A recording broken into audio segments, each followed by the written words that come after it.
Hey, Jack. About 4 minutes away from start.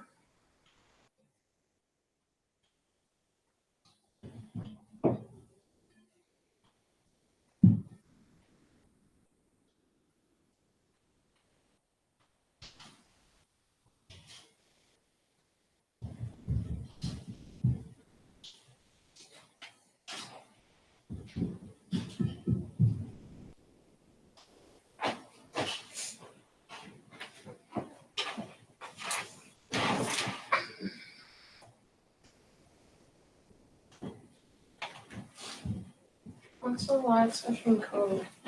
What's the live session called? Code. Oh.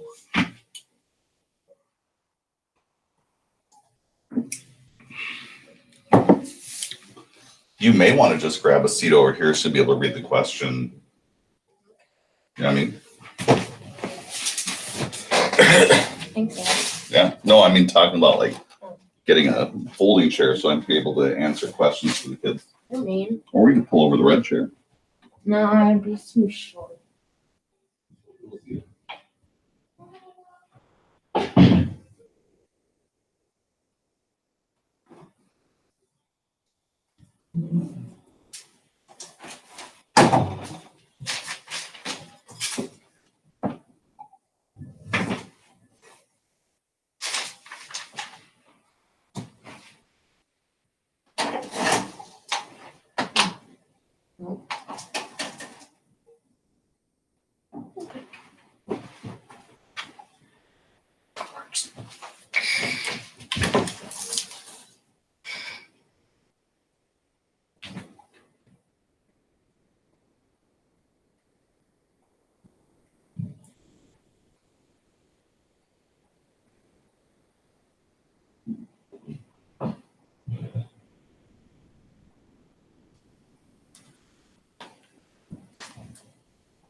I think I've been in quarantine too long, Jack.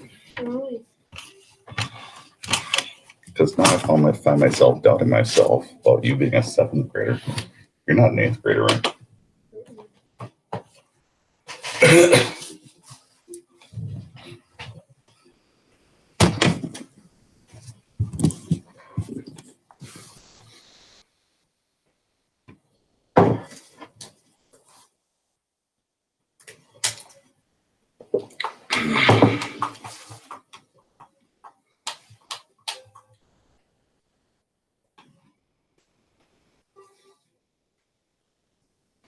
Good morning, everyone. It's 8 o'clock in the morning. It's good to be with you guys. Obviously, a few days before the AP test. And so what we're going to be doing today is we'll be taking a look at what happened with yesterday's AP tests. AP Physics, AP Government had their AP tests. And from the sounds of it, there were some lessons that we could be learning both as Armstrong students and as students in general. So I'm going to share some of that stuff with you guys. Then we'll spend the rest of the time working on content, especially given the fact that we now know specifically how the rubric works. You know what your writing's supposed to look like.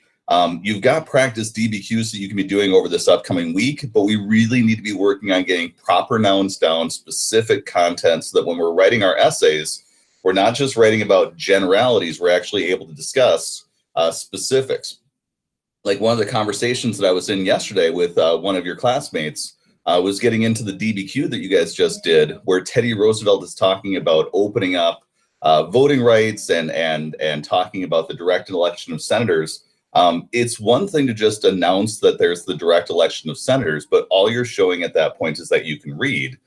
They're actually asking you to be able to name drop the 17th Amendment in that moment, or else if you're talking about like the meat packing document that you had from your DBQ, being able to reference the Jungle, Pure Food and Drug Act, Meat Inspection Act, and so on. So we're going to be working on some content stuff today. We'll be using a Kahoot to do that, and so we'll be able to give you guys a lot of practice with questions, but then also I've got you streaming right here, and so what we'll be able to do is I'll be able to stop, answer any questions you guys have.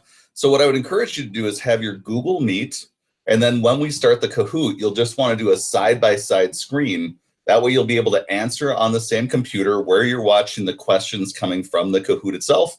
You'll also be competing against my son, Jack. Jack is a 7th grader who is taking US history. He is also somebody who's had to live in the same house as me. So he had to put up with a number of years ago a trip out to Washington, D.C., where when we drove through Chicago, and he was not in his teens yet, he was much before that, we started noticing that each of the streets in Chicago is named after a president in certain portions of it. And so he had to put up with me doing an hour of telling him the story of all the different assassinations that either were successful or came close, or the other weird deaths that we had.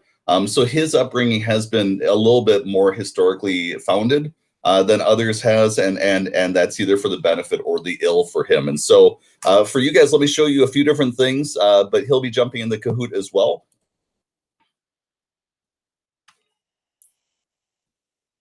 So the first thing I wanted to highlight is here is your daily Google document. Please make sure you take your attendance today.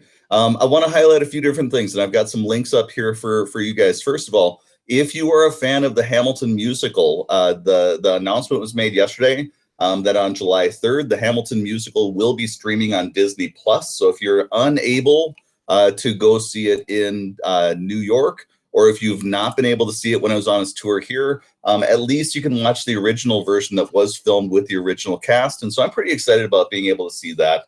Hopefully that's something where if you're interested and you've got Disney Plus, that's something you will dip into. Yesterday, like I mentioned, we had 2 AP tests that took place, and it's looking like for AP Physics, things went badly for some students. In particular, they ran into some glitches when they were trying to upload their tests. Although according to Trevor Packer, the head of the College Board, 98% of the students who took the test were able to upload without any sort of problems, and they were able to successfully complete their testing. The ones who are not have been very vocal on Twitter, complaining about what took place with the College Board. And so here are the insights that we have. We discovered yesterday for Armstrong students that if you are taking your test using your Chromebook can be a little bit more problematic than a desktop or a laptop. And so if your family has something like that, especially if you can be hardwired into your internet rather than relying on Wi-Fi, that is something that can ensure an even better chance that things will go smoothly. We did have students who used their Chromebooks and were able to do so fine. So you'll want to be someplace near your Wi-Fi, and if you can plug in at all, that would be a really smart thing to do to make sure that your upload process goes well. If you are thinking about being the person who wants to upload from your camera, what they're discovering is that your camera takes pictures in a format that is not compatible with what the College Board is doing. So if your phone is your source, you're planning on handwriting your essay, shooting a picture of it, and then uploading it, you'll have to convert it over to a JPEG, and that requires some formatting if you're using an iPhone. And so, can you close the door, by the way? I forgot to do that. Thanks. So if that's something you're planning on doing, please make sure you do that so that you're safe before the test takes place. What we're also finding out is these 2 things. Number one, after the AP test is done, you are allowed to discuss the AP test with other people, but you have to wait at this point 50 minutes, 50 minutes. And the reason why is because initially they said you could go off and start talking about it immediately. The problem they have is they do have some students with accommodations because of special needs that they have. And so that 50-minute wait time is because you'll still have classmates who are, students who are working on the AP test, and you posting stuff on social media would be bad. And so if you're planning on posting on social media, that would be the wait time for that. If you're planning on sharing your essay with me because you want me to see it, that would be fine. I will get a copy of it eventually. They do not want you sharing the actual essay questions though, because of security reasons, I presume. We're going to be getting those released to us on May 26th.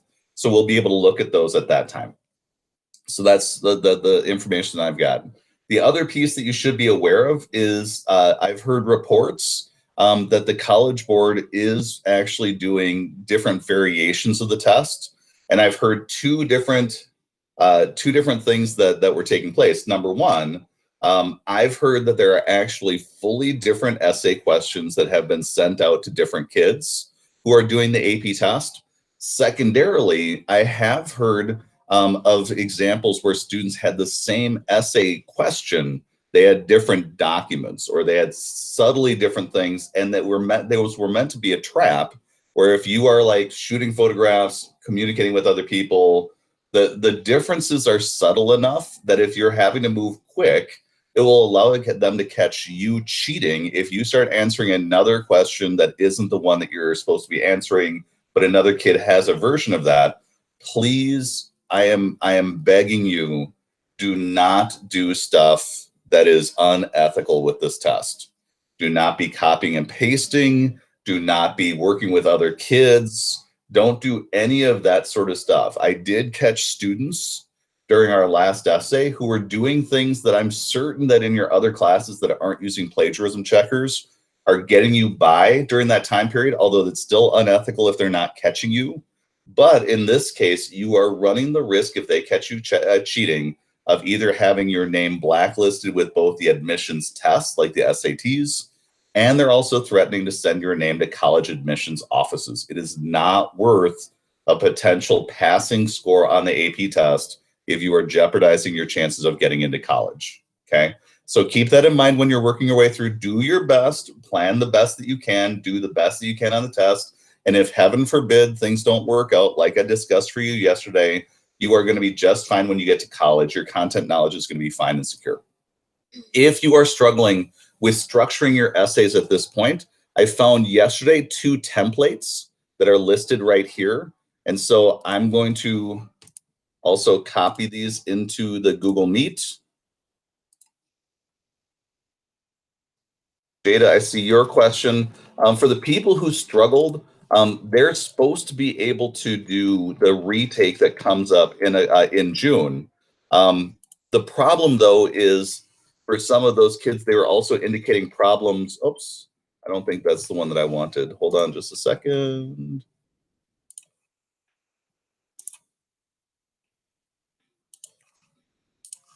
Some of them were also mentioning issues with actually asking for the chance to take the late test. So for us, our goal is to get done in the 45-minute window of typing. Upload as quickly as you can. Use the full 5 minutes to be able to get that upload process done. If it doesn't get done immediately, don't hit refresh or anything like that. Let it process.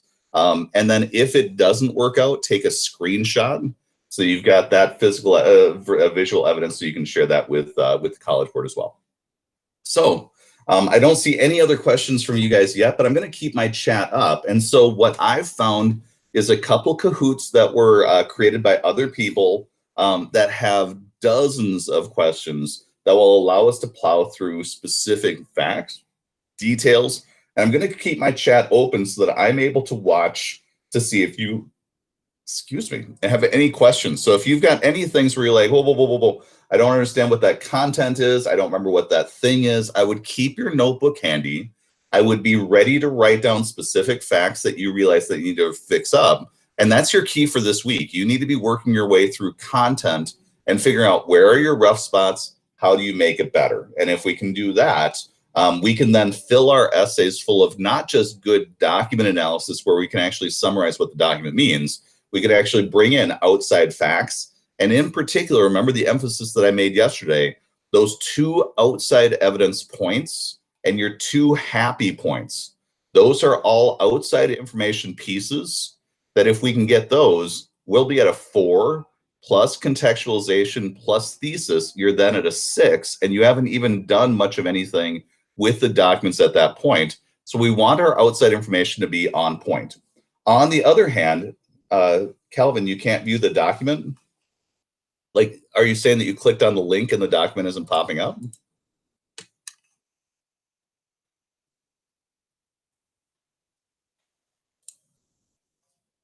Give me more detail, Calvin.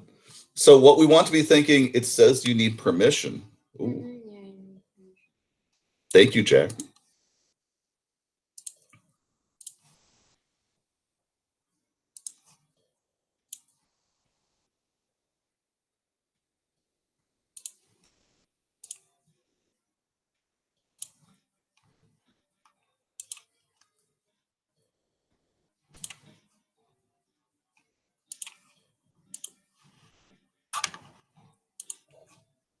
So that one should be fixed.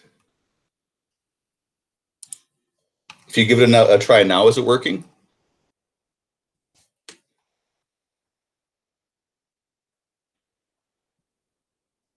Awesome. Thank you, Calvin.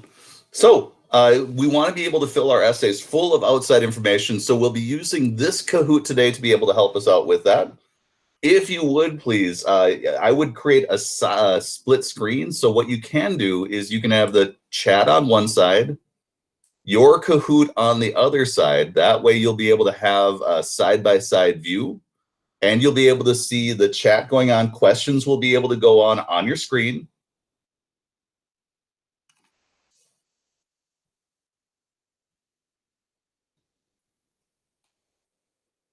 And they'll be able to answer on the other side, or else you can use a phone or whatever. You guys know how Kahoot works.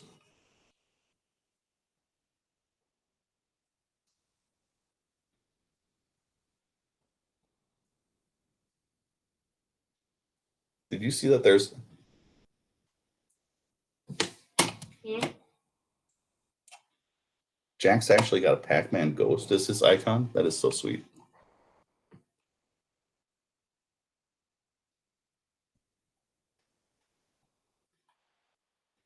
That you?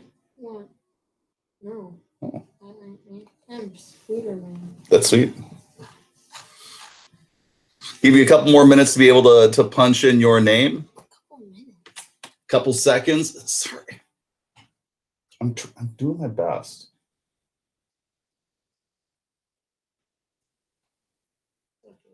Thank you, Jack. What's that?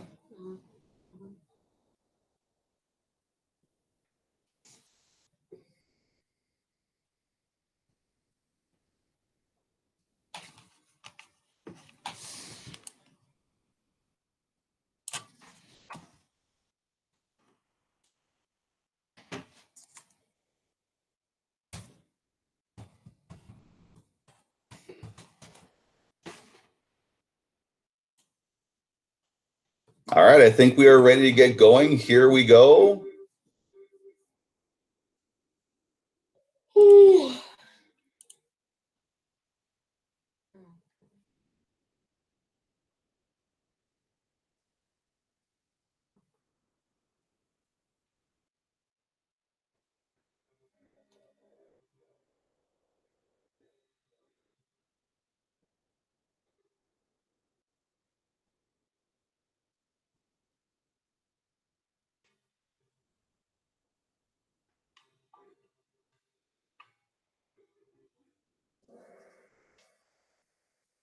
Nice work. Your next question.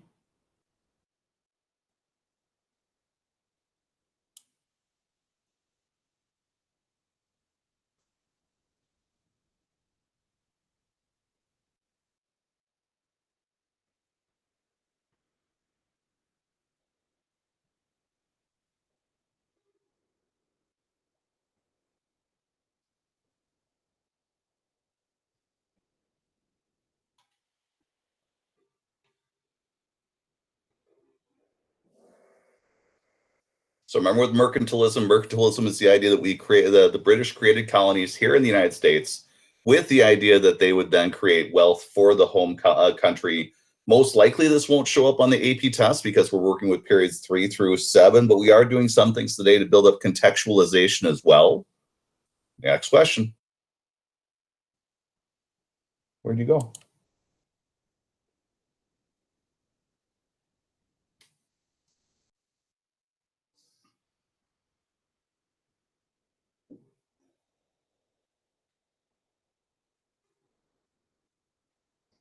Albany Congress was Ben Franklin's meeting that he held at the start of the French and Indian War.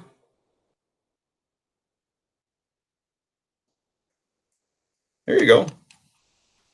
So Ben Franklin tried to create a united government to provide for just defense against the French and their Native American allies. This could be again used as contextualization because his plans eventually became what the Articles of Confederation were during the American Revolution, where we built up a confederation to defend against the British.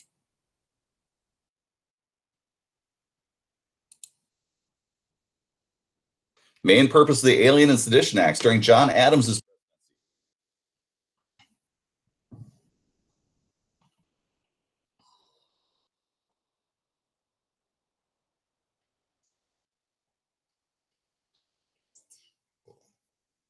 Which one did you choose? You got it right? So for this Alien and Sedition Acts, remember that was a law created by John Adams after the XYZ affair, where we had problems with the French. They tried to take a bribe from the United States to negotiate. The United States then got into the quasi-war. We created the Alien and Sedition Acts, making it illegal to criticize the government, making it really hard for immigrants to be able to vote because they were voting Democratic Republican. Remember, Alexander Hamilton was even leading an army that was ready to crush Madison and Jefferson and other Democratic Republicans in order to hold on to power for the Federalists. Amelia securely in the lead. According to the Proclamation of 1763, what did that announce?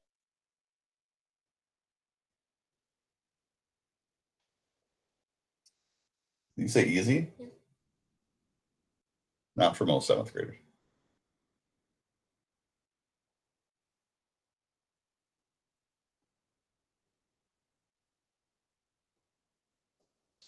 So remember, when it comes to a causation of the American Revolution essay question, instead of saying, well, some people might say that there were no tensions between the British and the Americans, we don't look for a counter argument like that. We're going to have some essay questions that will be like multiple causation, like what caused the American Revolution.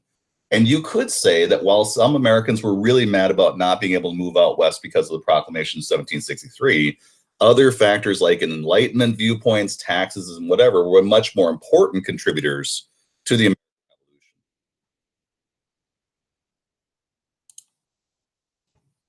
Thomas Paine's Common Sense, what did this do?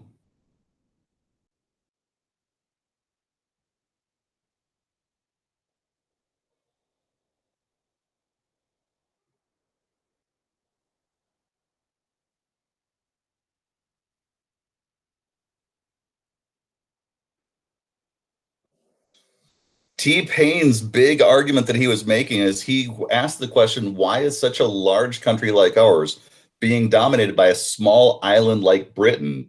And why is it that we are not independent and free? And so he, at the start of the American Revolution, wrote Common Sense to articulate that. Nice job, Joanna. The Intolerable Acts of 1774 did all of these things except.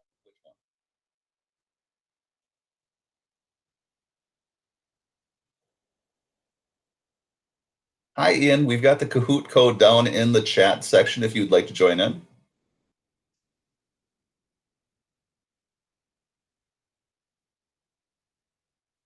says Genius Machine. Oh.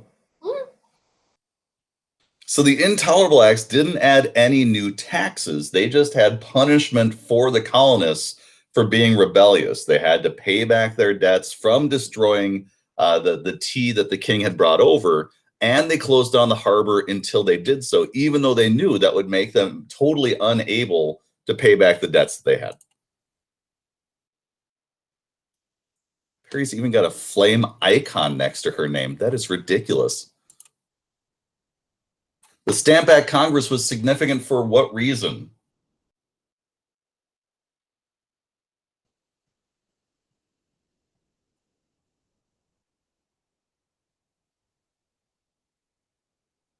Why does it keep saying Genius Machine question mark? I don't know. It sounds like it's doubting you. Very good. So if you did answer that it repealed the Stamp Act, that's what the king could do, but not the colonists. And the Continental Congress will come years afterwards. This is 1764, 1765 that you're looking at the Stamp Act. and their Congress. So this is a decade before the revolution actually takes.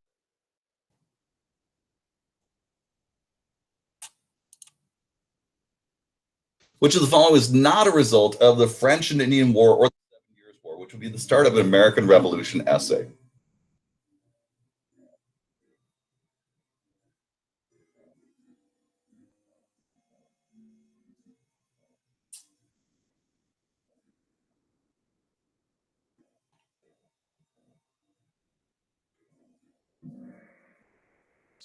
So the French did not get the sorry, the British did not get the control of Louisiana at that point. It was transferred to Spain instead.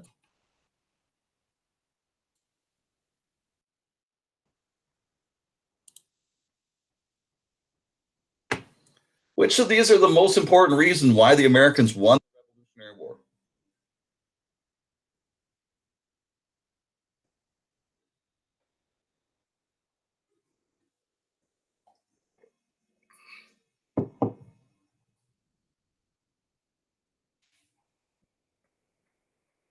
There you go.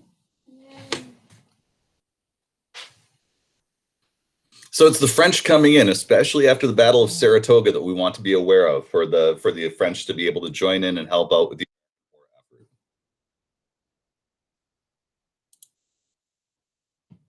Britain enjoyed all of the following advantages in the American Revolution, except for which of these?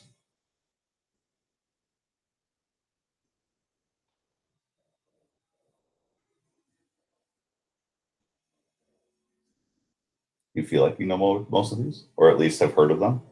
Okay. And your teacher's been doing a good job this year. Nice work.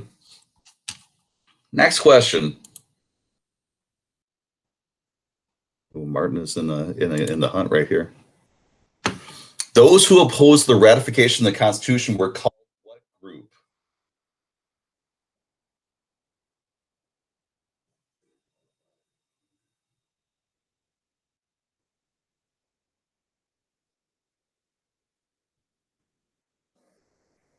So these are your anti-federalists, and this is one of those things that I really want to highlight for you because of the fact that there's a lot of kids on the AP test who will get confused.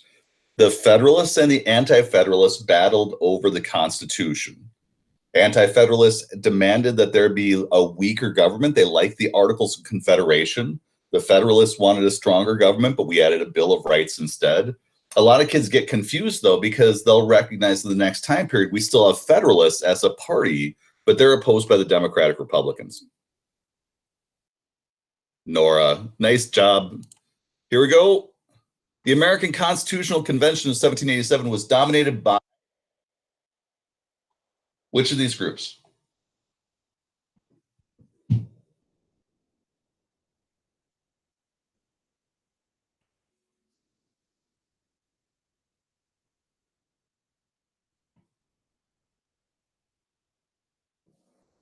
Absolutely. Good job, guys.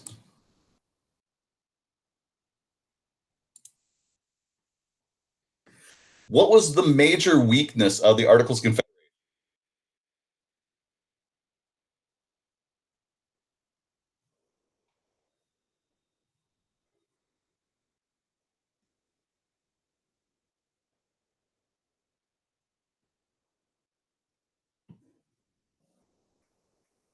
Yep. Remember the simulation that we did at the beginning of the year where we were trying to figure out ways to make decisions about the problems that the government was having? Articles of Confederation were great. A confederation is a loose combination of states working for the same purpose, but with a weak central government that can't tell them what they can or cannot do. Great for the American Revolution so they could coordinate attacks. When it comes time to run a national government, though, there isn't enough cohesiveness, especially since they've got debts that they need to be repaying during that time.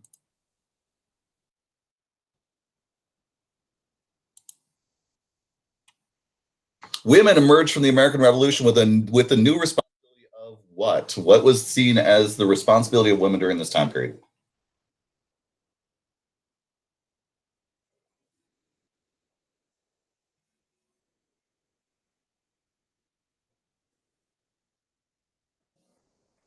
Good. That was known as Republican motherhood. Later on, it was going to be replaced by the cult of domesticity.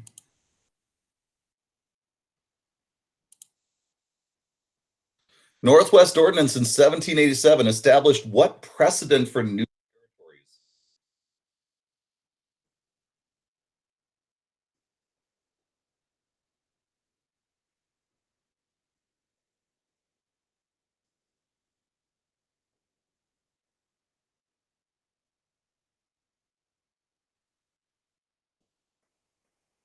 Now, I'm going to have a dispute with this Kahoot piece because of the fact that it's both this and this. The idea that they have equality of new states with the old, that is a tenet that's going on here. So if you got that question, in my mind, you still get super points, even if this Kahoot did you wrong.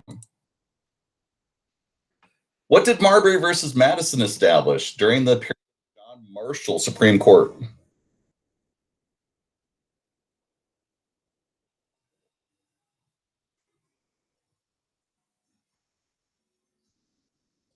Nice job. This is where the Supreme Court gets the power to decide if stuff is constitutional or unconstitutional. But you'll notice throughout our course, this isn't universally accepted. So you saw from the beginnings during the Alien and Sedition Acts, Madison and Jefferson wrote the Kentucky and Virginia resolutions. You saw that in South Carolina, they tried out nullification during the Jackson presidency. During the period of the Fugitive Slave Acts, you saw the North nullifying fugitive slave laws. You even saw during Reconstruction and the Civil Rights Movement, Southern states ignoring civil rights legislation. So this is what officially says the Supreme Court is what interprets the Constitution. In practice, you've seen that still being a battling point over our time.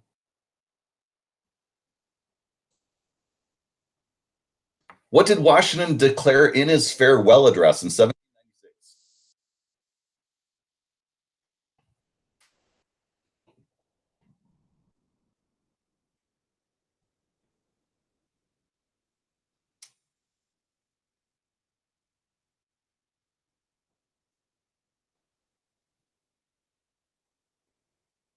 Nice job, guys. And that is something that's going to become our practice all the way up until World War I, when America enters into the war. But then Republicans at the end of World War I will not join the League of Nations, aren't big fans of the Treaty of Versailles because of the fact that it's violating Washington's principles from his time in the office. Which of the following was not a cause of John Adams's defeat in the election of 1800? Should not be apostrophe S there. Yuck.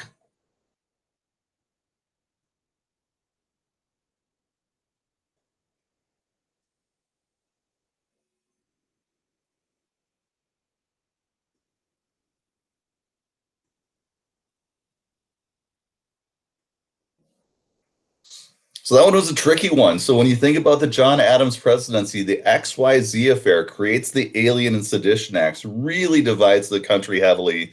And when John Adams comes up with a peace negotiation with France, Alexander Hamilton is going to split with John Adams, tearing the Federalist Party apart and allowing an opening for Thomas Jefferson to be able to win the presidency.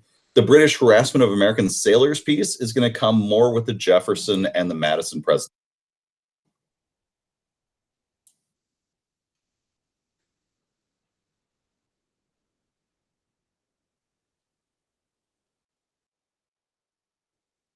So we've got another John Marbury versus Madison question.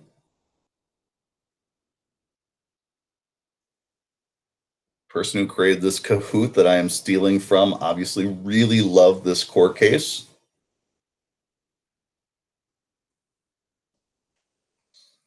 And like we discussed previously, this is going to be the court case that determines that they can rule federal laws as being unconstitutional. If you are confusing this with the idea of declaring state laws unconstitutional or the federal government's power over the states, that comes with upcoming decisions, especially as you get into Worcester versus Georgia and the rulings over interstate trade.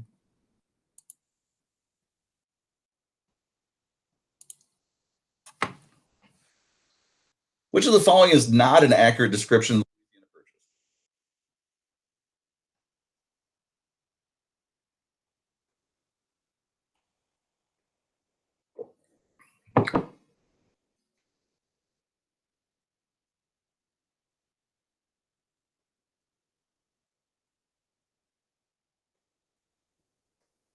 Now, as you consider the Louisiana Purchase, what I'd like you to remember when you were writing on Friday, remember how important New Orleans was, that city at the mouth of the Mississippi River, whoever controls it, controls everything happening in the interior of the country. So with New Orleans at that time, Jefferson wanted to buy New Orleans. Napoleon was interested in selling all of Louisiana, and a lot of it had to happen because of the fact that with the Haitian Revolution, Toussaint Louverture was able to defend Haiti, prevent the French from retaking it as a colony. And the French realized if they can't take over an island like that, how could they take over all of the United States? Remember, also, New Orleans is going to be huge during the War of 1812. So that key crucial city is something you should be recognizing when you're watching what's happening here.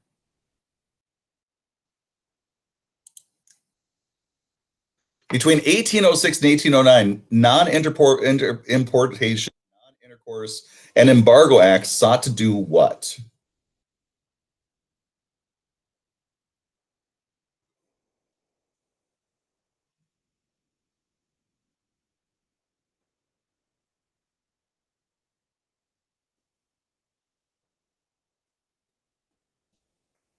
Perfect.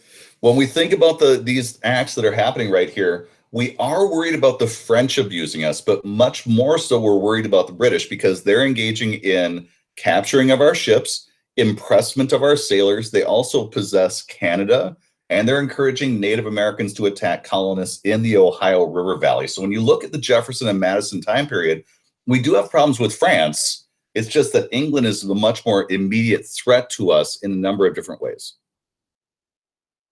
And Perry's got a stranglehold on that first position right there. That's killer. The causes of the War of 1812 included all of these things except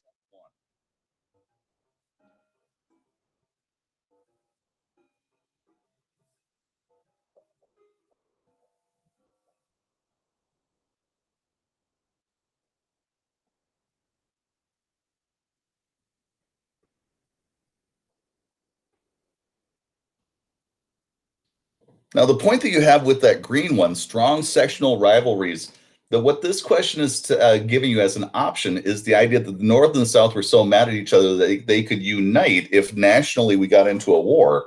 That is going to be the argument that some people use during the Civil War. Some people will bring to Lincoln the idea that if we could start a war with another country, maybe the North and the South would unite against a common enemy instead of being against one another. But that's not the case with the War of 1812.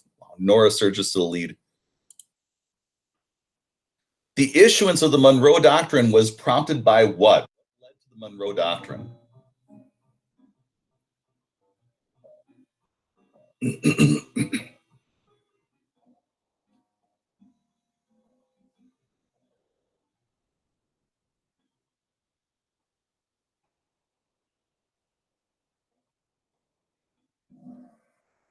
So, with this question, when we think about what's going on with the French that are happening here, there was a concern about what was going on in Latin America, especially with the Spanish declining as a power. I would argue, though, that the British intervention in Latin America would also be a really good answer in this situation. We were concerned about all Europeans surging in and taking control over territories that used to be controlled by the Spanish. And you can see this because soon after this, we have the Texas Revolution, the Mexican American War, and so on. As a result of the corrupt bargain in 1824, what took place?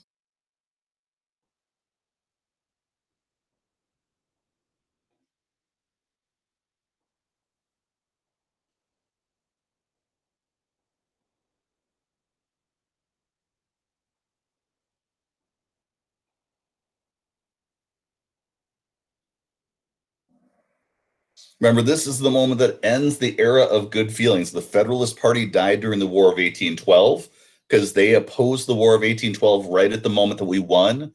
We had Democratic Republicans where everybody claimed they were one of those. And in this election, we split. John Quincy Adams is leading a group called the National Republicans for just one term. Jackson is taking control of the Democrats. And going forward, we're back to a two-party system. What was the result of Andrew Jackson's banking policies during this time period?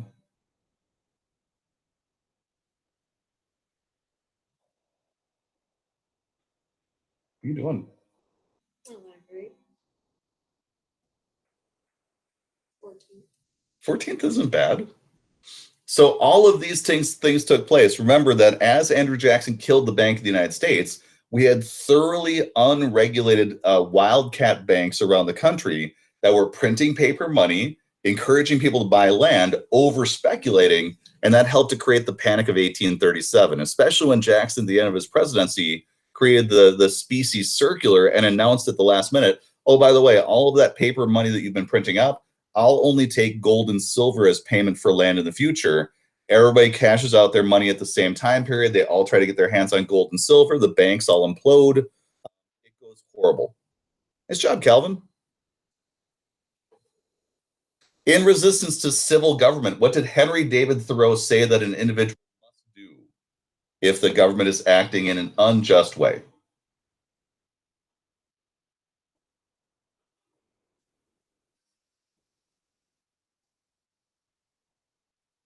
By the way, killer neck beard that he's got cooking right there. His hair looks like mine in the morning right now.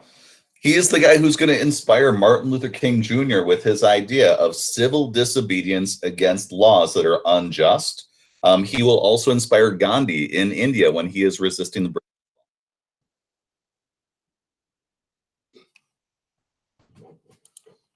Antebellum feminists were generally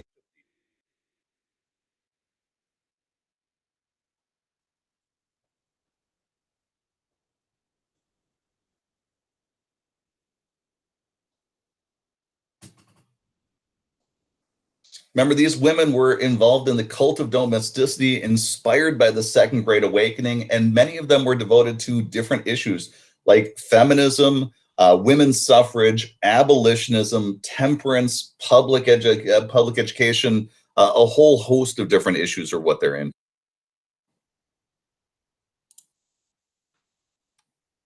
Policies based on the idea of manifest destiny led to all of these things, but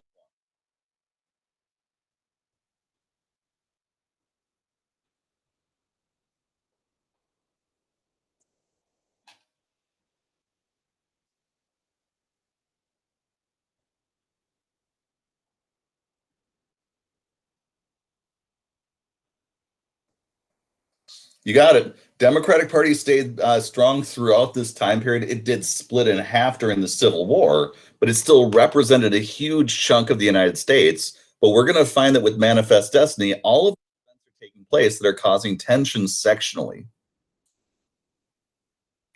In Congress, most of the criticism of the Mexican American War came from the which of these parties?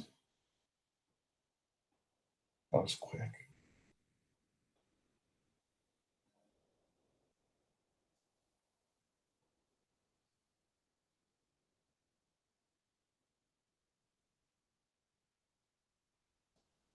So make sure you have your parties taken care of. In the 1840s, this is still Democrats versus Whigs. And remember, in the 1844 election, James K. Polk is all about manifest destiny. Henry Clay runs on the idea of being kind of squishy on manifest destiny, which means Northern Whigs and Southern Whigs split. So this is going to be the time period where the Whigs are falling apart.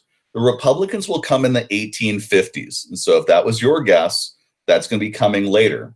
Remember, one of the Whigs is going to be Abraham Lincoln, who's going to have his bloody spot resolution, where he demands to see where the bloody spot was, where the Mexican-American War started, because he believes the war is illegal. Another Whig that you want to notice is David Wilmot. He's going to create the Wilmot Proviso that's going to say, sure, we'll pay for the Mexican-American War. Slavery just can't expand out in these territories. And this is where our real sectionalism is going to start coming from. California Gold Rush resulted in all of these following developments except for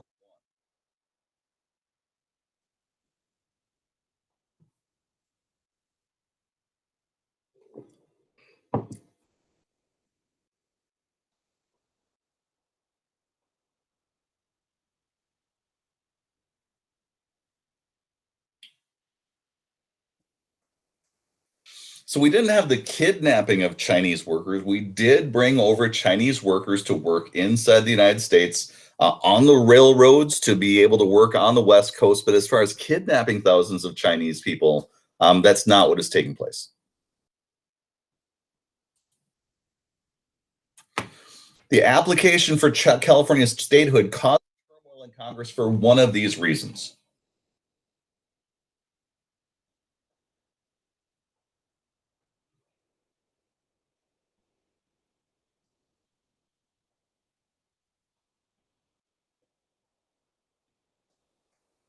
Perfect. So remember what we talked about in class with the idea that the Constitution was rigged with the three-fifths compromise to give the South more power in the House of Representatives.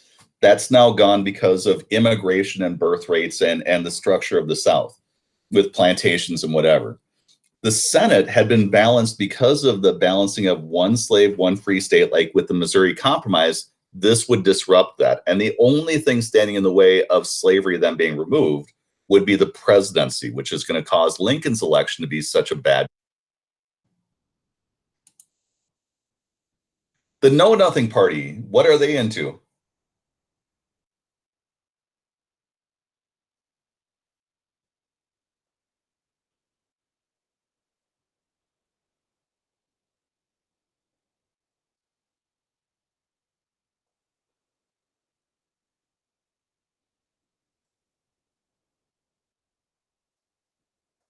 Know Nothing Party hates immigrants during this time period. They're nativistic and want to keep America as it has been with the previous waves of immigrants.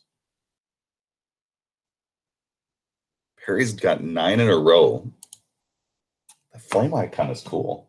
Manufacturing in the Old South did not keep up with the North for what reason?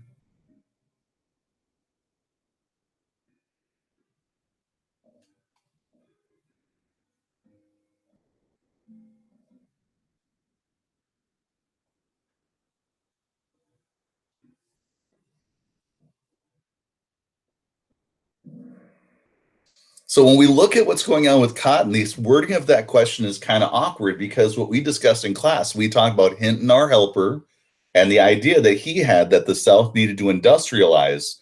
For many people who had plantations, though, they're the ones who could build factories, and those really wealthy Southerners, they're the ones who are refusing to give up cotton so that they could continue, with that business. Look at tie 10 in a row.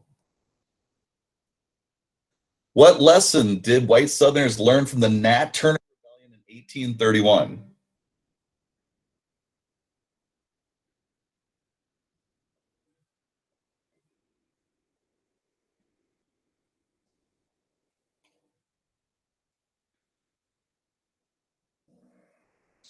So, with what happened in 1831, you had the fear of slave rebellions. You should notice that in 1831, that is also the year that William Lloyd Garrison writes The Liberator for the first time. It is in the middle of the Second Great Awakening with the rise of the abolitionist movement. So, in 1831, we see an increase in slave codes, a building of paranoia in the South. And from that point forward, sectional tension keeps getting worse and worse. Here we go. Anti-slavery sentiment underlay the formation in 1840 of which of these political parties?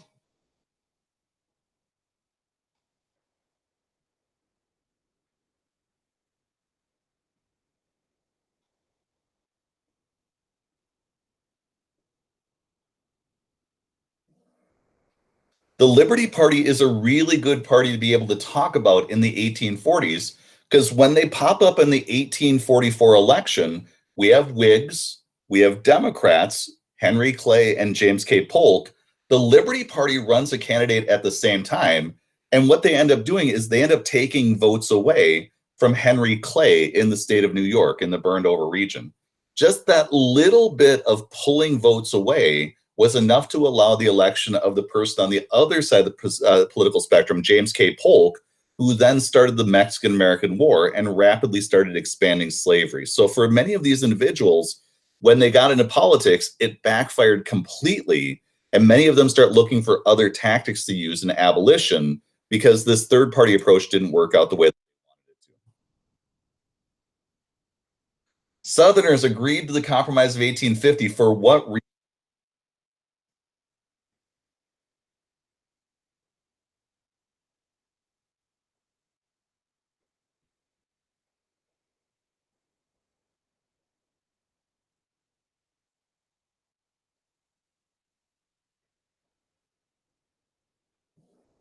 So this is going to create the Fugitive Slave Act. Remember the Compromise of 1850. California is a free state. You got the Southwest that's going to use popular sovereignty, but it's a desert, so we're not going to worry about them for a long period of time.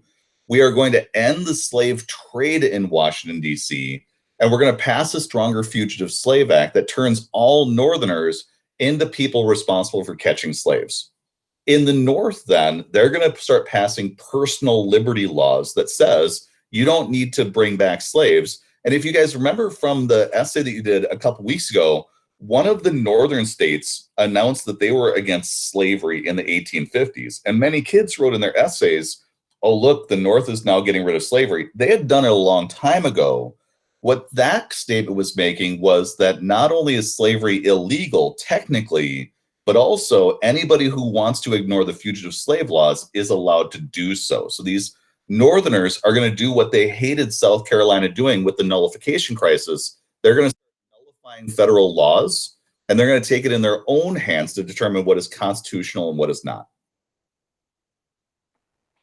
By opening territory north of 3630 to slavery, Kansas, Nebraska repealed which of these previous decisions? How are you doing? You're not doing bad. Are you doing okay? Yeah, I'm doing fine. Good. Get off at 9 so I can get started. I understand. So this wipes out the Missouri Compromise that created the 3630 line for territory in Louisiana Purchase. And I want you to keep that key.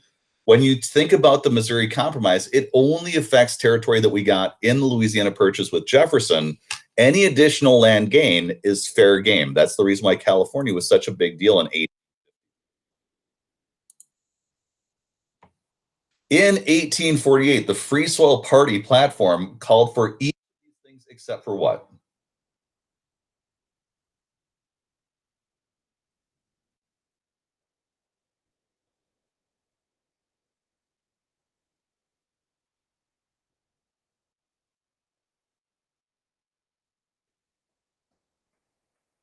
So when we think about the Free Soil platform, the only thing that they're not really worried about is internal improvements, railroads, and whatever. They are totally obsessed by the idea of slowing down the expansion of any African Americans, free or slave, to the Western frontier. David Wilmot, who used to be a Whig, became then a member of the Free Soil Party, and that's where his Wilmot Proviso is trying to stop any African Americans from moving out west.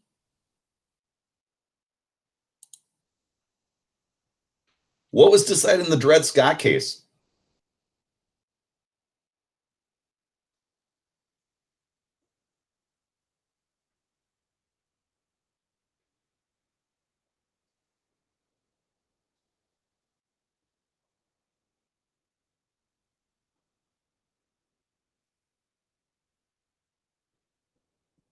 So we have a new Chief Justice Taney, who was appointed after John Marshall was done being Chief Justice. He was appointed by Andrew Jackson. He's a states' rights person, and so he argues that if you own slaves, they're property. You can take them wherever you want to, unless the state has actually defined that they have now going to written into their constitution they're anti-slavery.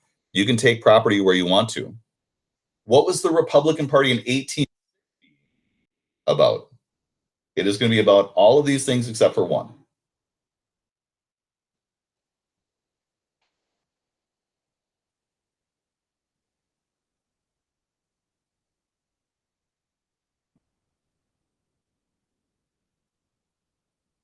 So when you think about this time period, there are many of my kids who get confused about the Republican Party. They jump the gun too much. So I'll have kids who talk about the start of the Civil War. The Republicans hated slavery. The South loved slavery.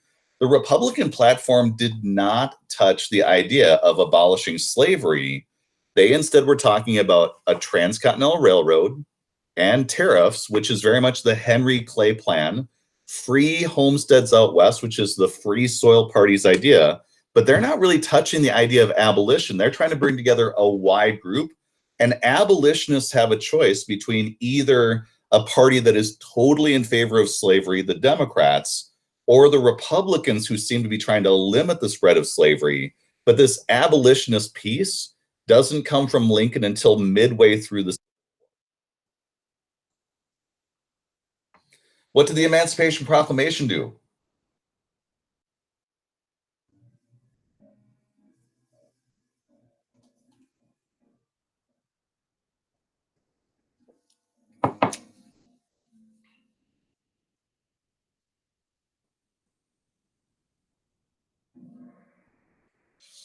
Remember that the Emancipation Proclamation is created after the Battle of Antietam in 1862. It takes place in January 1st, 1863. And what it says is that any slaves in states that are still rebelling, Lincoln says to all the states, you can rejoin the United States, keep your slaves, kind of like the border states. But if you remain in rebellion after January 1st, 1863, your slaves will then be freed upon the time that the United States military arrives. The freeing of all the slaves in the United States will come with the 13th Amendment, but Lincoln wants to have the states do that themselves. And that's his view of popular sovereignty. The key event that helped Lincoln get reelected in 1864 during the Civil War was which of these things?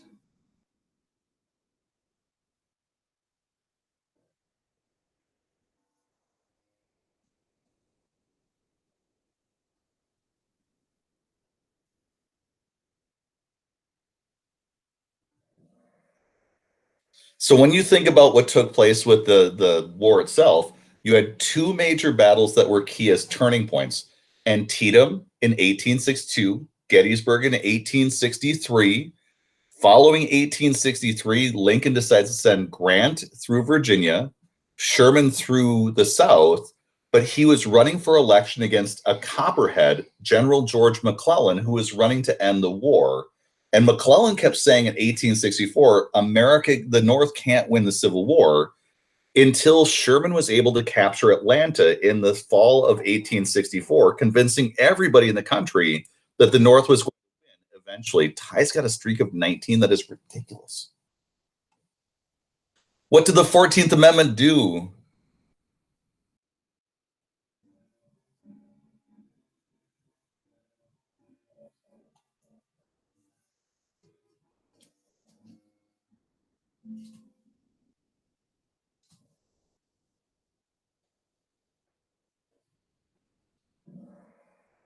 The amendments that you've got in the heart of our course 13th, 14th, 15th, 16th, 17th, 18th, 19th, 21st, those are all amendments that you should be able to name drop inside of essays. So instead of talking about how just people got citizenship, being able to name drop the 14th Amendment, if you chose the 13th, that's the one that ended slavery in the United States. What did the Dawes Severalty Act do in 1887?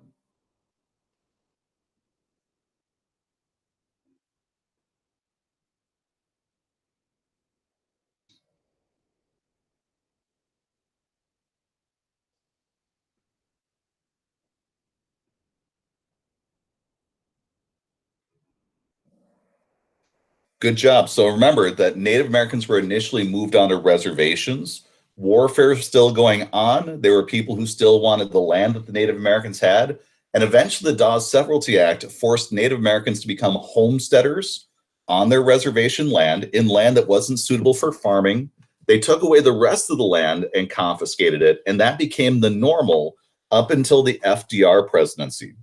What you're going to have is something called the Indian New Deal then during the FDR presidency, where he is going to then return tribal sovereignty back to the Native Americans. But for decades, we're going to have Native Americans living under that Dawes Severalty ruling. Nice job, Martin. The historian Frederick Jackson Turner argued that the frontier shaped America by what?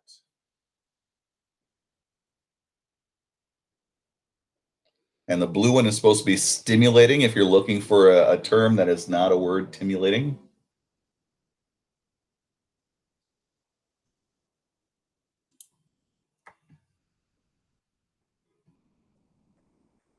So this is going to be what Frederick Jackson Turner is arguing. He is a professor from the University of Wisconsin-Madison who is arguing at this time two different things in his Turner thesis. Number one, the West is what makes Americans what they are: ruggedly individualistic, nationalistic, democratic. If you listen to people who are trying to push back against like the stay-at-home orders we have right now, many of them are arguing that what made Americans great were being rugged individualists who are out there taking risks, doing what they're supposed to be doing. Turner also argued, though, that at the end of the 1800s, the frontier was gone, and he was worried that that might then impact what happened to the American character.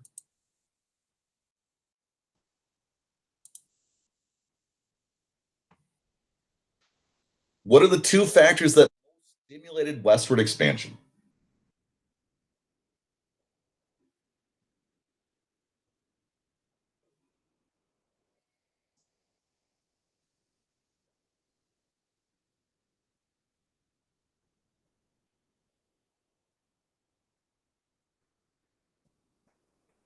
So these are the two that are the most important when we take a look at what's going to be causing the expansion out west. If you argue, though, that all of them are good answers, I totally have a problem with the creator of this Kahoot. I'm going to think bad thoughts about them. And if you are somebody who chose all the above, I think the world of you. And if that broke your streak, that is a tragic way to have your streak broken. Which statement best describes many of the reforms proposed by the Party?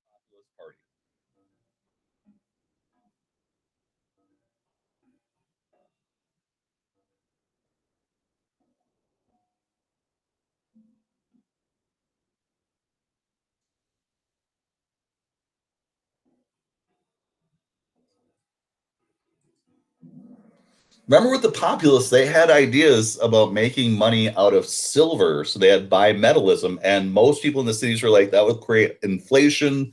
We don't want the prices to go up. But remember what else they were into? Breaking monopolies, creating income taxes, lowering tariffs, regulating businesses. Many of their ideas became popular, progressive ideas, even if the party itself ended up drifting away because their ideas were embraced by the farmers. Now it is 9 o'clock. For me, though, I don't have anything going on this morning until my meeting at 10 o'clock with the social studies department. So I'm going to watch the chat right now. I'm going to want you to give me indication if you want to keep grinding content with this Kahoot. I am totally down with running through the questions that we have remaining until my 10 o'clock meeting gets started. If you want to cut it off at this point or you want to drop out, feel free to let me know about that too. So what I'm looking for in the chat is anybody interested in continuing, or do you want to be done? See you, Calvin. Nice work today. Gotcha, Martin. All right. So I've got multiple people who want to stick around, and because let me see here, Jack wants to join this meeting.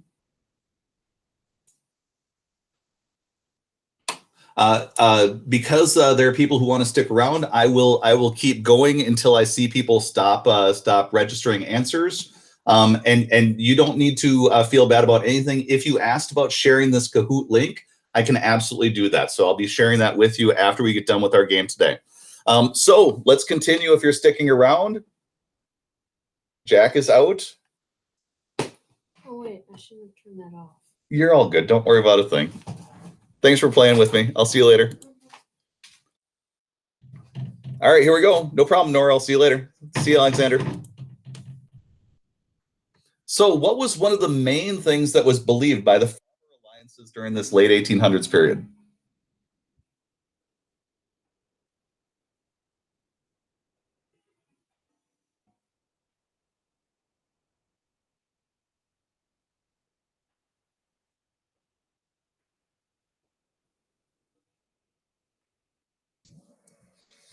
So this one is kind of gamey. When you take a look at the railroad piece, there were some radicals who wanted to have nationalization of the railroads, but by and large, the farmer alliances were mostly worried about too much power being given to big businesses, and they wanted to create regulations, not communist control over all the businesses. Why were the populists significant during this time period?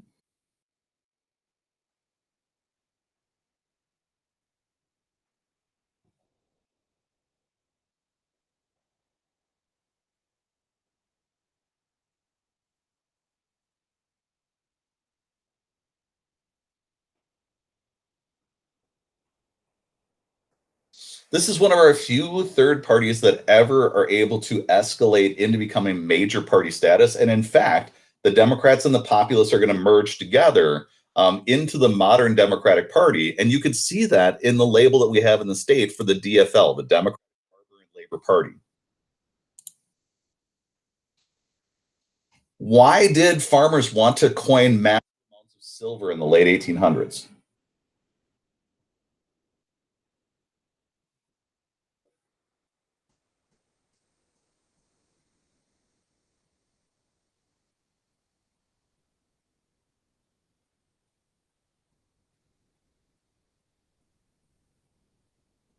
Good job, guys. Remember, we learned about this during the farm game. Farmers have debts that they've racked up, but if they can inflate the money supply, they can make prices go up, get more money for their crops, pay off their loans easier, even if it's kind of a scheming way to do that. In its approach to union organization, what does the Knights of Labor do to build themselves up?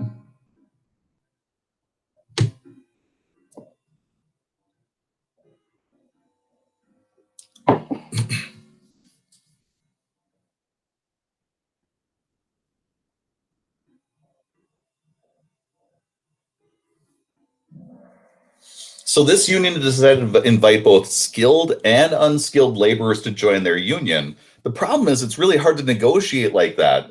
If you take a look at unions nowadays, like the teachers are in a union. So when we negotiate, it's all the same group of people who are doing the same job who can then negotiate with the same sort of standards. If you have people who are doing various different jobs of different skill levels, it's hard to negotiate as a collective unit. And that's going to be what the Knights discover. The Knights are also going to have problems because of what happens with the Haymarket Square riot, which will get them labeled as communists. What did Andrew Carnegie's Gospel of Wealth say?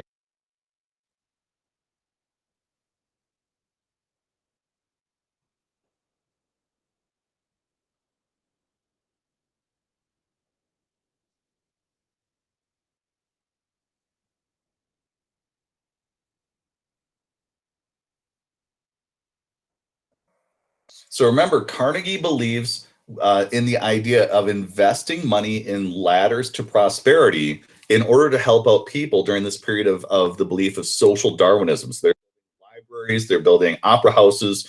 Not that that other option wasn't good, but it's not more than just devoting time, it's devoting resources. What is the most one of the most important aspects of the Interstate Commerce Act was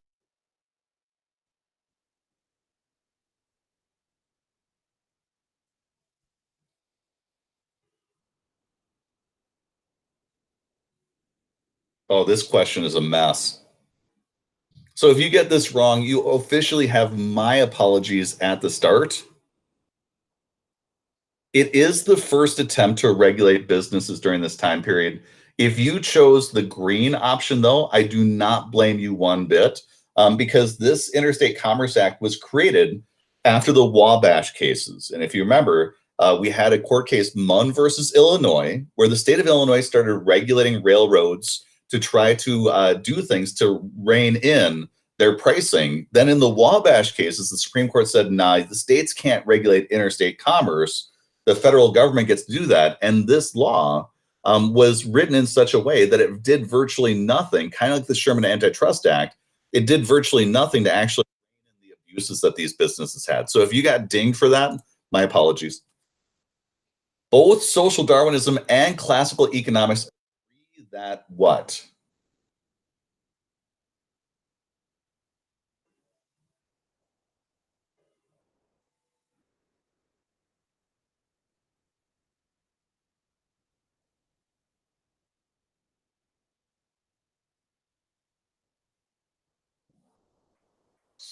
This is the idea, the rugged individualism that you guys are aware of from the 1920s is this viewpoint that the government not being involved in business is the best way to let the free market then rule itself. If you've got government intervention, it then throws off incentives, encourages people to be lazy. During the early 1900s, what did the term yellow journalism?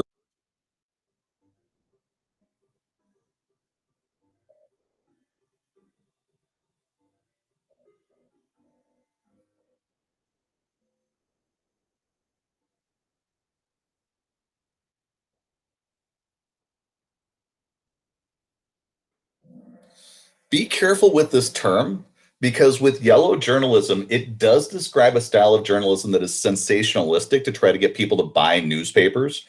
In an AP US history class, though, this term is typically used for imperialism style writing that got us into the Spanish American War.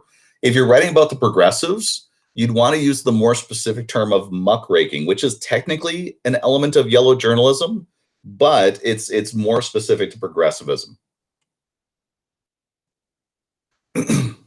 Why did President Cleveland intervene in the Pullman strike of 1894? So the Pullman strike, railroads get shut down during the Panic of 1893, threatening to make the crash even worse. What reason did Cleveland use to break up the railroad strike during that year?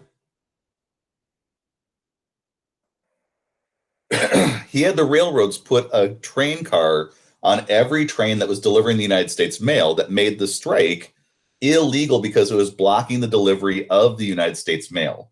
When Cleveland did that, he had been elected in the 1892 election because we had seen with Benjamin Harrison, the $1 billion Congress, a return to the Gilded Age, and people thought that Cleveland would be the reformer that they wanted.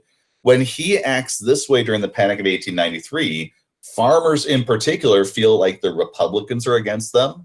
Cleveland and the Democrats are against them, and that's where the Populist Party is going to be coming from in rejection of those two parties during the Panic of 1890. Politicians of the Gilded Age used the spoil system for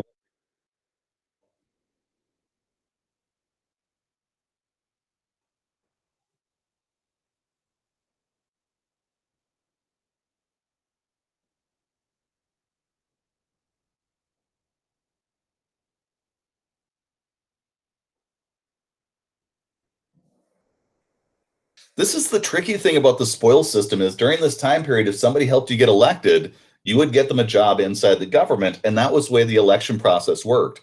Remember, after the shooting of Garfield, we created the Pendleton Act that created specific tests for people to get government jobs. The dilemma that we had, though, is as we got rid of the spoil system, politicians still need to get elected, and if they can't give away government jobs, they could then give away aid. And what we're going to see is when the spoil system declined, we then saw an increase in the pursuit of campaign donations from wealthy individuals. So when we get rid of the spoil system, we replace it with another type of corruption where people start contributing massive amounts of money to election campaigns, like you saw with the election of McKinley. The Interstate Commerce Act and the Sherman Antitrust Act. Which of these is an accurate way to describe their impact in the late 1800s?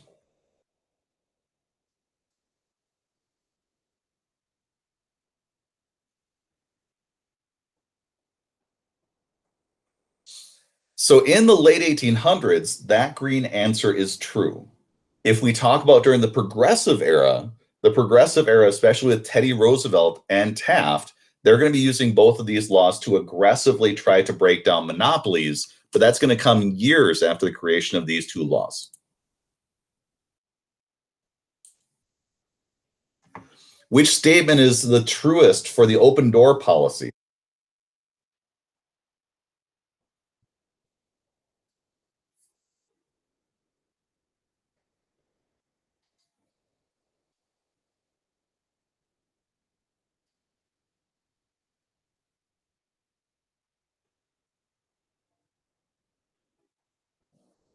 Good, good. So when the United States got involved in China, this is following the Spanish-American War, where we take over Puerto Rico, the Philippines, Cuba, and Guam. We've also taken over Hawaii by this point. And so when we get to China, they've already been dominated by European and Asian countries. And so each of the ports in China have been conquered by a separate country that's created what they call a sphere of influence.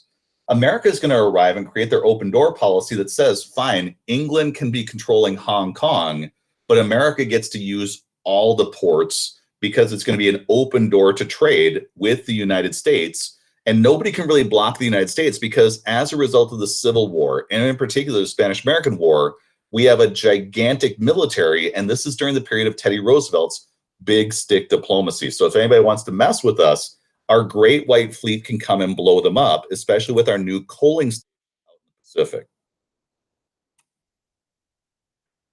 When President Taft called for dollar diplomacy, he advocated for which of the following?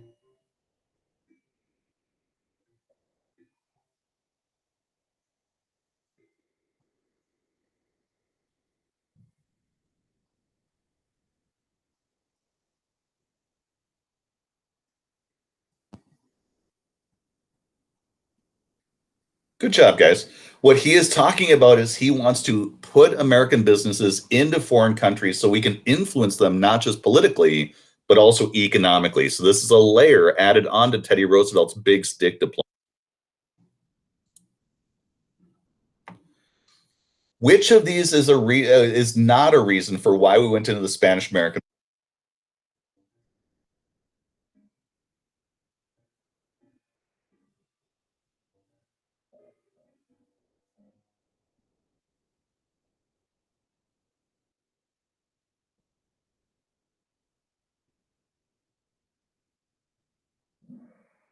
Good job, guys. Spain, up until the start of the Spanish American War, understood they were weaker than the United States. They didn't have great control over their territories. So they were negotiating up until the moment of the war start. But when the USS Maine blew up, there was tons of pressure in the United States to go to war with the Spanish, especially because of yellow journalism. We had business interests in those areas, we had military interests in those areas, and so that all cascaded into a war. Progressives supported participation in the political process through all of these ways. For which of them?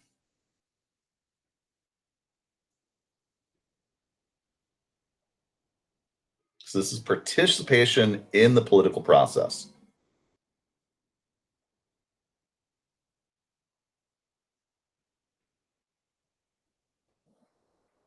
Good job. So the city manager government was a part of the progressive era. It's just not participation in the political process. It's the hiring of somebody who's been trained to do city planning as a person who works in your government offices, whose advice will set up like zoning and codes and other sorts of things for how you build out a city. Woodrow Wilson's New Freedom and Teddy Roosevelt's New Nationalism were similar in.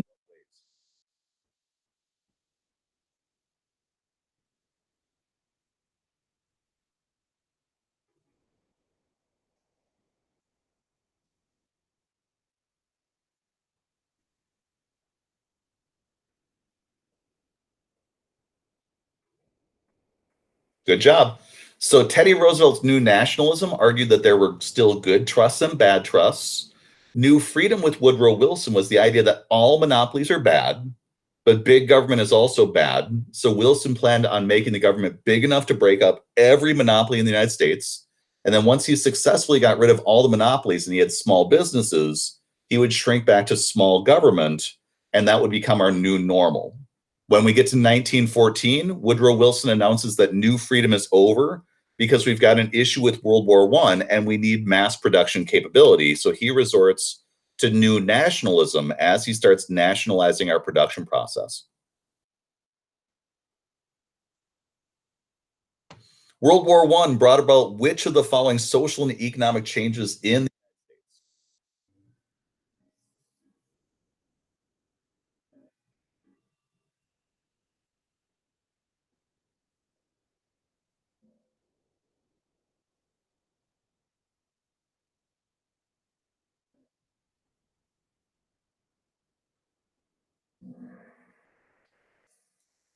So when you take a look at the loosening of controls on freedom of speech, we actually increase controls on freedom of speech by creating the Espionage and Sedition Acts that made it illegal to speak out. And we actually were deporting people or imprisoning people like Eugene V. Debs for being socialist or communist. We broke down the industrial workers of the world and actually deported their leader to Russia. Answer streak of 16. That's ridiculous. Which of the following is most crucial in bringing about the United States participation in World War I?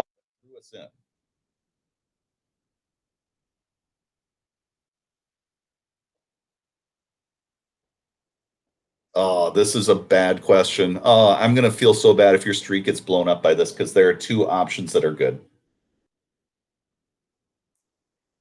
So if you chose the green, you're doing fine. The two things that draw us in, the Germans reassert their U-boat attacks out in the Atlantic Ocean after Russia quits the war in 1917, with the idea that they can now concentrate all their forces on Western Europe and win the war if they can just keep American supplies out of Europe. But then also the green piece here with the Zimmerman note totally would be a good answer too. I'm psychically sending positive points and affirmation if you chose that option. Shame on them for writing that question. The Sedition Act of 1918 was most often used to punish what?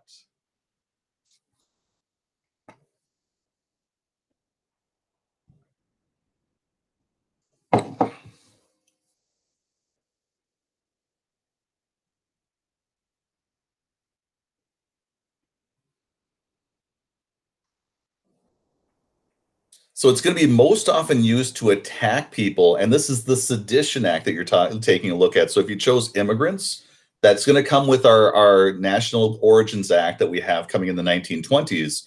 But these are going to be people who are seen as un-American for criticizing the war effort.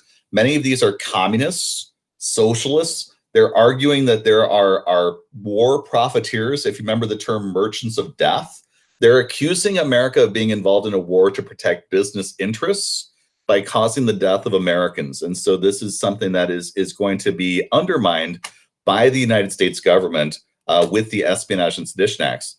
If you notice this moment right here, though, if you get an essay question about this and you wanted to connect it to what we saw during the Vietnam War, when we studied it over the past few weeks, that during the Vietnam War, during the baby boom, you had tons of kids going out and protesting, and you had a backlash, but not a sedition act.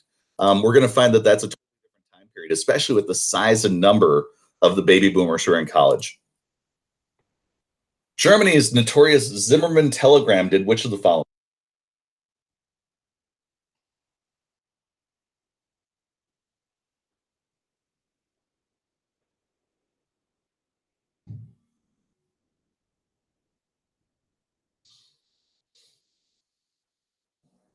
Good job. You've got an alliance that's proposed between Germany and and the Mexicans, and in particular, what I want you to think about is how disconnected your textbook is. But remember, during Woodrow Wilson's presidency, he believed in moral diplomacy. There are good countries and bad countries, and remember, he was deeply involved in Mexico during his presidency before our involvement in World War I. And it's because you've got Mexico that sets up a dictatorship. They're looking for alliances, and Germany starts sending them weapons to maintain the dictatorship that happens after the assassination with Huerta. And so, because of that, America's already wary of Germany and Mexico before the war. And then when the Zimmerman note comes out, that's why it's so inflammatory.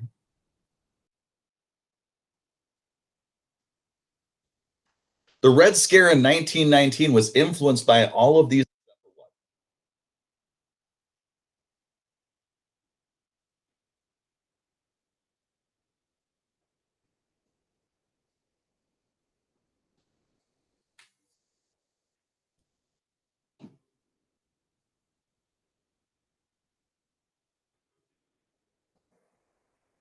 So we have, if you chose the blue version, we did have a series of terrorist bombings. So let me remind you of the two stories that we talked about in class. Number one, there is a bomber who's sending pipe bombs to rich and famous people around the country.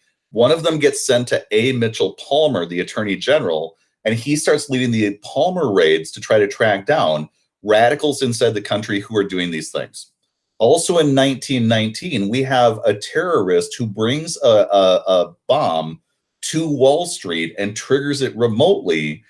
It was on a timed detonator, and it hurt and killed dozens of people in New York City at the heart of our financial center, kind of like what we saw a century later with the attacks on 9/11.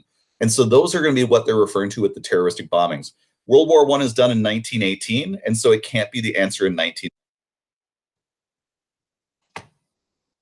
Which of the following is correct about the economy in the 1920s?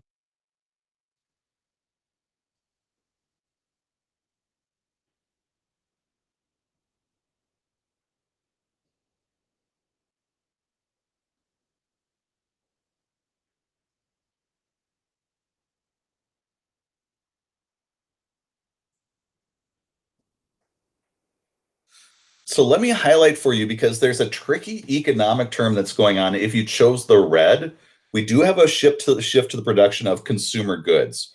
The red, though, if you're talking about a drop in workers' wages, workers find that their wages stagnate. We talked about the idea that while prices are fluid, wages are sticky. During the 1920s, they experienced the same thing we're experiencing right now. So right now, our real wages haven't been declining, even though we haven't gotten like huge pay raises. And the reason why is the cost of everything that we're buying because of mass production keeps dropping. So even though you may not get a pay raise, the cost of everything around you is becoming cheaper and cheaper, which is actually then increasing the real wages that you're receiving, even if the amount that you're receiving from your business is not going up with a pay raise. Your buying ability is getting better. So that's what they're referring to with this question. Totally tricky sort of wording that's going on right here that will help you out with economics in the future. But if you didn't get the question right, you're in good shape. Why did prohibition fail?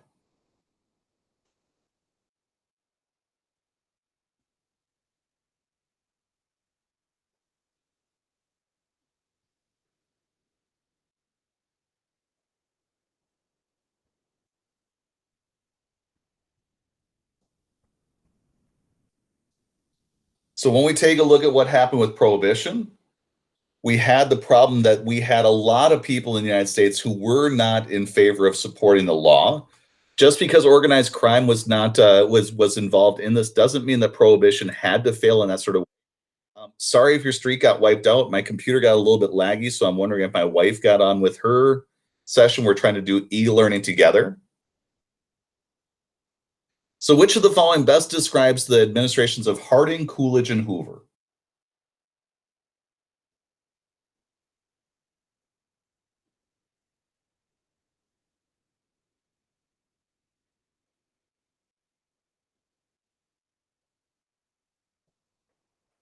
There you go.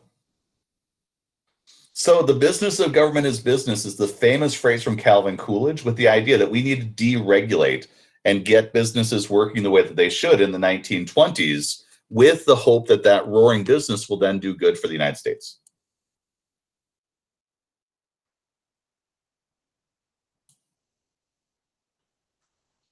What was the result of the Sacco and Vanzetti case? What did it suggest about the United States? No problem, Ty. I'll see you later. Good job today.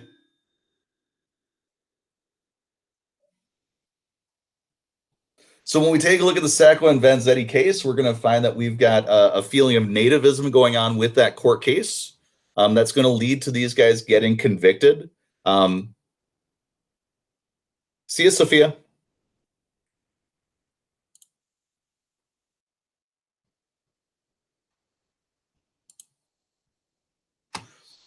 What was the result of the Smoot-Hawley tariff? See you, Ian.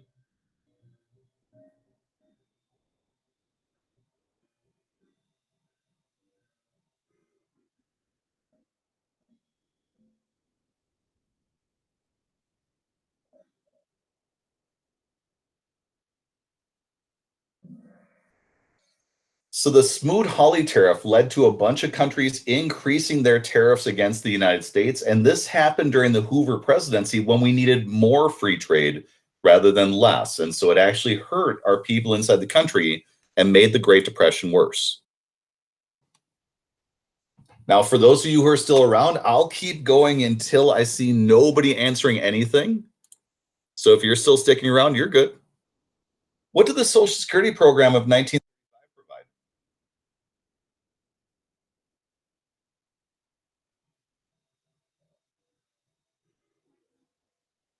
Sounds good, Perry.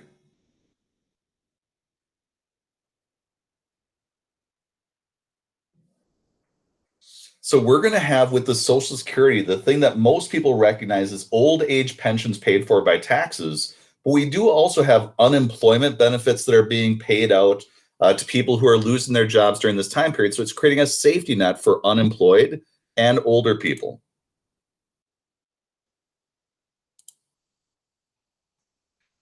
What was the primary purpose for the PWA and the WPA?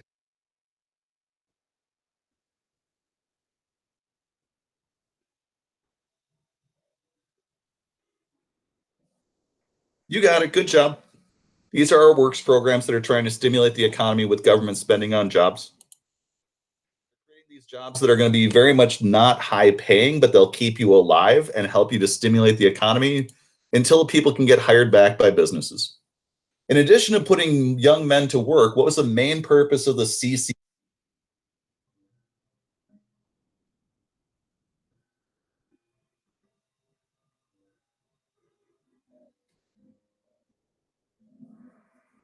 Good job. If you're writing a progressive essay, like if you think about the one that we just did, there was a gap that was left in the documents where you could easily talk about the national parks. And if you wanted to do contextualization over time, you could easily link Teddy Roosevelt's conservation with his relative Franklin Roosevelt creating the CCC to advance that viewpoint even further.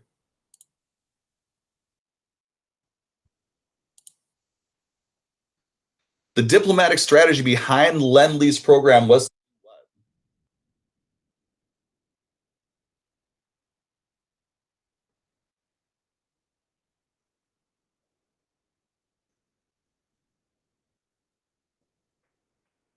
you got it. So we're trying to figure out how to support England against Germany. The idea of supporting non-communist countries during World War II is tricky because eventually we do use the Lend-Lease Act to help out Russia when Germany betrays them in 1940. The most accurate description of US foreign policy toward Japan between 1900 and 1941, which of these?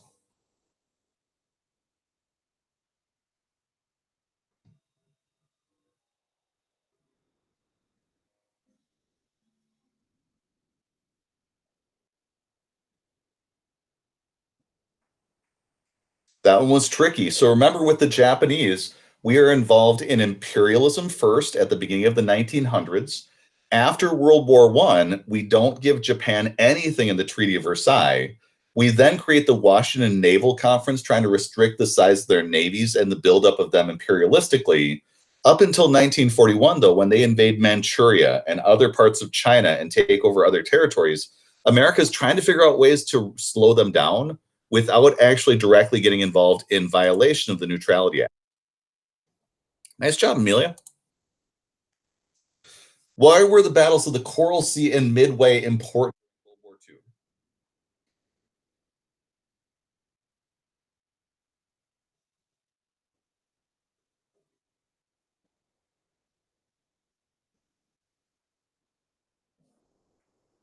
These battles that you have right here, the Philippines got invaded during the same time as Pearl Harbor. They fell at the beginning of the war.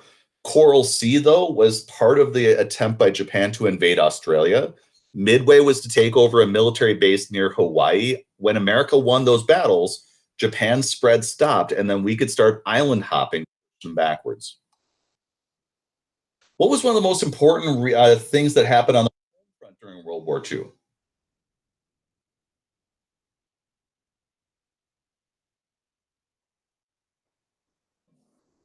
Good job.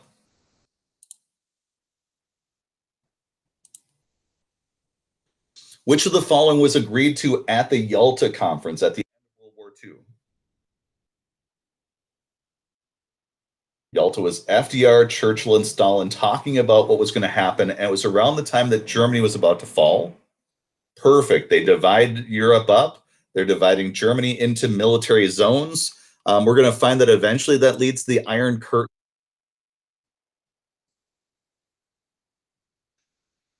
You're going to be doing some cartoon analysis here. This is a Thomas Nast cartoon.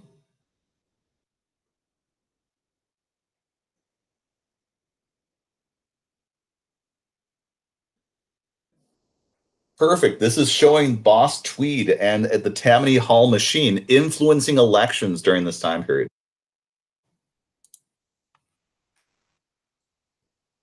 What is this cartoon making fun of Jackson about? Andrew.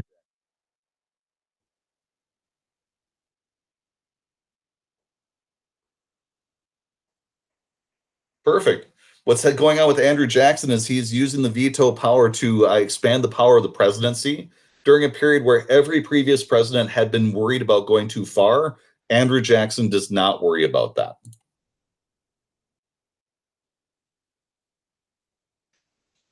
Which British tactic pictured below is one of the reasons for the War of 1812?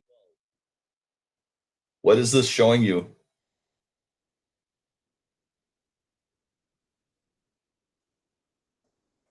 You got it.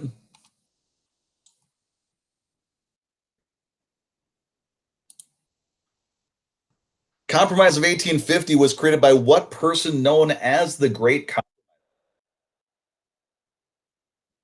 Good job. Harry Beecher Stowe wrote Uncle Tom's Cabin in response to which of these things?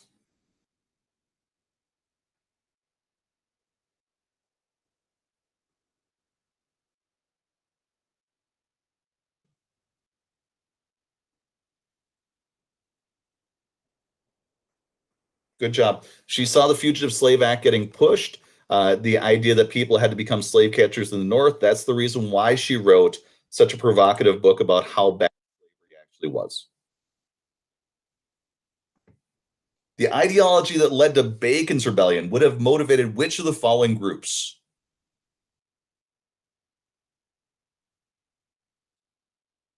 What was the ideology of the people involved in Bacon's Rebellion?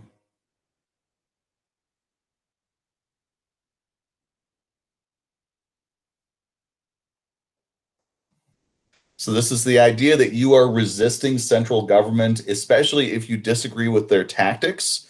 In particular, the Bacon's Rebellion people were worried about protection against Native Americans on the Western frontier. Whiskey Tax was worried about what was going on with tax collectors sent by the Federalist government of George Washington. Which of the following statements best describes the event in the political cartoon that you're about to see?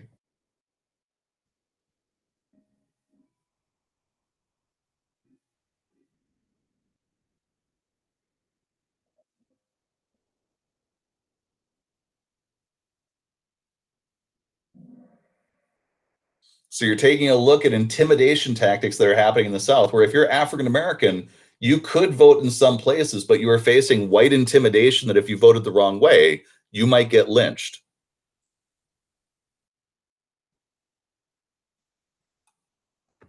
The ideas of this cartoon illustrate which of the following Industrial Revolution issues.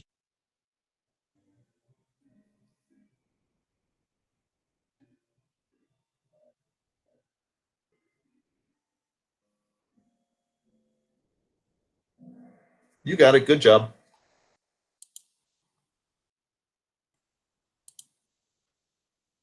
Which 19th century event created American fear for anarchists and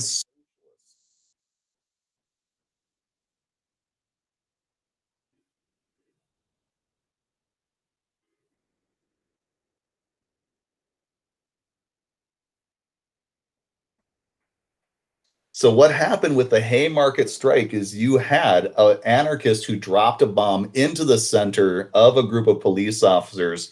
And when the court case was run through, it became a really high profile case exposing the fact that you did have anarchists, socialists, communists inside of our labor unions, and some of them were willing to resort to violence. What does this picture show about the populist ideal?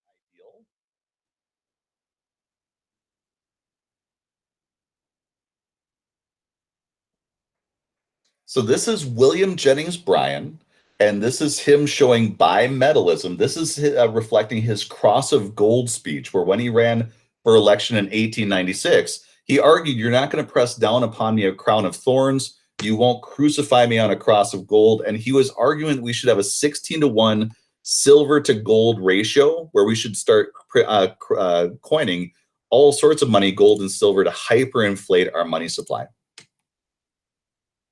Constitutional Convention was called to do which of these? Why did we initially call our Constitutional Convention? Perfect. We initially thought we could revise the Articles of Confederation, and then we realized shortly into the process that they were unfixable. Although we'll find that the South still remained enamored with them. That's why they became the Confederacy during the Civil War. William Lloyd Garrison pledged his dedication to do which of the following things?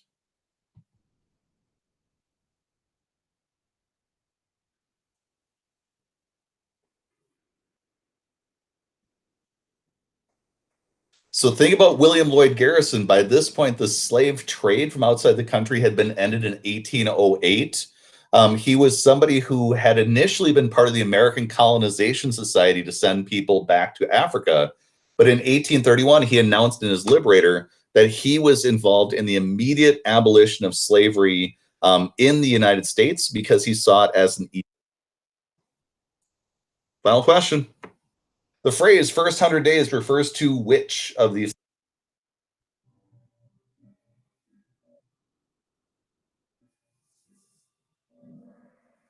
So remember, in the first 100 days of FDR's presidency, he was able to pass dozens of pieces of legislation to provide relief and recovery in an attempt to try to stimulate the economy out of their problems, to show that he was doing something instead of Hoover's doing nothing. At this point, then, we are done with our Kahoot. Let's take a look at the final.